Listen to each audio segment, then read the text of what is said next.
Mirëmbrëma të dashur miqtë e mi, ja ku po ritakohemi natën e sonshme me një rrëfim të tmerrshëm.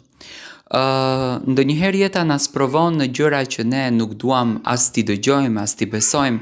Realisht kur i dëgjojmë ndoshta nëpër tavolina, nëpër shoqëri, na duken gjëra të jashtëzakonshme, na duken gjëra që si mund t'i përballojnë këto njerëz të cilët u bind, këto halle, këto derte. Dhe ne themi që Zoti na qoft gajret dhe pikërisht kjo grua sonte tregon tragjedin më të tmerrshme që i ka ndodhur në jetë, do me thënë, lëre që e ka patur burin në burg, ka sakrifikuar, ka punuar për të që t'i siguron ushqime, t'i siguron mbathje, t'i siguron veshjet, që ai të jeti lumtur, ai të jeti gëzuar, ai të jeti kënaqur, të mos t'i mungoj asnjë gjë, por ai këtë gjë ja ka kthyer duke qenë në burg, duke e tradhëtuar me shoqen e saj më të ngushtë.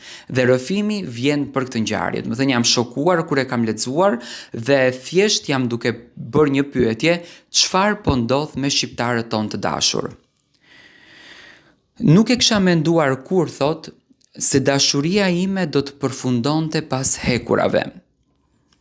As që do ta mendoja se dhimbja më e madhe nuk do të ishte burgu i burit tim, por tradhtia që ndodhi brënda ti.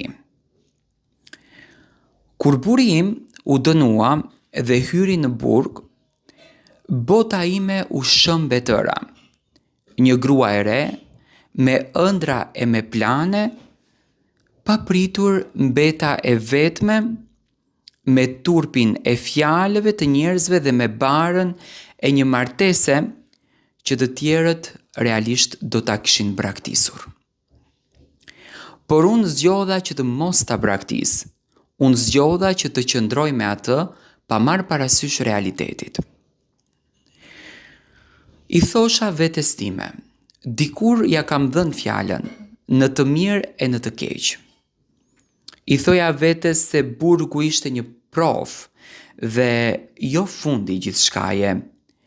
I thoja vetes se dashuria ime do ta mbante të gjallë burin tim. Realisht punova ditë dhe natë. Hoqa dorë nga gjithçka, nga rrobat e reja, nga daljet, nga ëndrat e mia. I këmbeja pare që t'ja çoja atij. Çdo muaj realisht i dërgoja para.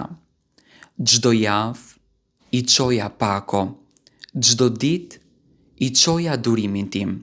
Ato që kanë familjar në burg e din se çdo të thot dhe çfarë sakrifice është. Në çdo telefonat që fliste me mua më thoshte jam vetëm këtu, ti je e vetmja që unë e kam atje. Dhe unë realisht e besoja. Kur vinte dita e takimit, zemra më rihte fort. Pregaditesha sikur po shkoja në dasmën më të bukur. Rregullohesha, mbaja lotët, buzëqeshja.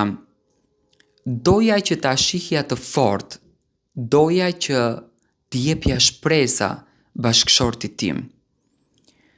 Por nuk e dija që ndërsa unë prisja me orë për ta parë, ai priste dikë tjetër brënda burgut.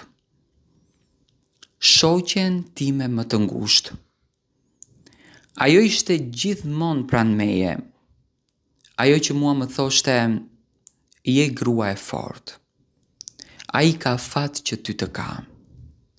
Unë do t'jem me ty gjithmonë. Ajo e dinte çdo gjë mes meje dhe atij. Unë asaj i tregoja çdo gjë, i hapesha në çdo gjë. Dinte oraret e takimeve, dinte ditët kur unë nuk mund të shkoja. Dinte sa para i çoja, dinte gjithçka që kishte të bën mes meje dhe asaj. Dhe pikërisht ato ditë, kur unë nuk kisha kohë për takime, ajo kishte. Ajo kishte kohë për takime. Filluan dyshimet realisht tek unë, sepse i shikoja gjërat. I shikoja interesin e saj për të ditur rreth burit tim gjithçka. Por unë i largova. Nuk doja që ta besoja, më dukej më e lehtë ta mashtroja veten se sa të përballesha me një të vërtet jashtëzakonisht të dhimbshme. I thoja vetes se si mund të më tradhtonte burim nga burgu dhe si mund ta bënte me shoqen time. Nuk bëhet kjo gjë. Por fatkeqësisht, e vërteta erdhi si thik. Një ditë mora një mesazh anonim. Një fjali e shkurtër mbërriti në telefonin tim. Ndërsa ti e mban me para, ai të tradhëton në takime. Fillimisht qesha, pastaj qava. Pastaj u dridha. Vendosa që të hesht, të vëzhgoj, të pyesur e pa pyetur të mos shikoj pa u parë. Një ditë pa i thënë askujt, gjatë kohës kur ai e kishte të lejuar, shkova në burg. Nuk ishte dita e takimit tim me atë, por realisht ishte dita e saj. Dhe i pash aty. Që të dy. Ajo ishte ulur përballë ti, ai qeshte ashtu siç nuk ishte qeshur kur me mua, ajo i mbante dorën, ai ja shtrëngonte. Ishin aq të afërt, aq të qetë, sikur unë të mos kisha ekzistuar fare. Nuk bëra zhurmë, nuk bërtita, nuk qava aty. U ktheva në shtëpi bosh. Ula në errësirë dhe kuptova se tradhtia nuk kishte ndodhur vetëm një herë. Kishte ndodhur çdo ditë që unë sakrifikoja realisht veten time. Unë paguaja për dashurinë e tyre. Kur u përballa me burrin tim, ai nuk më kërkoi falje. Tha vetëm jam njeri, jam i mbyllur dhe i kam nevojat e mia. Shoqja ime, ajo më tha, nuk doja që të ndodhte, por thjesht ndodhi. Është ky arsyetimi. Por asnjë gjë nuk ndodh pas zgjidhje. Aty mbaroi gjithçka.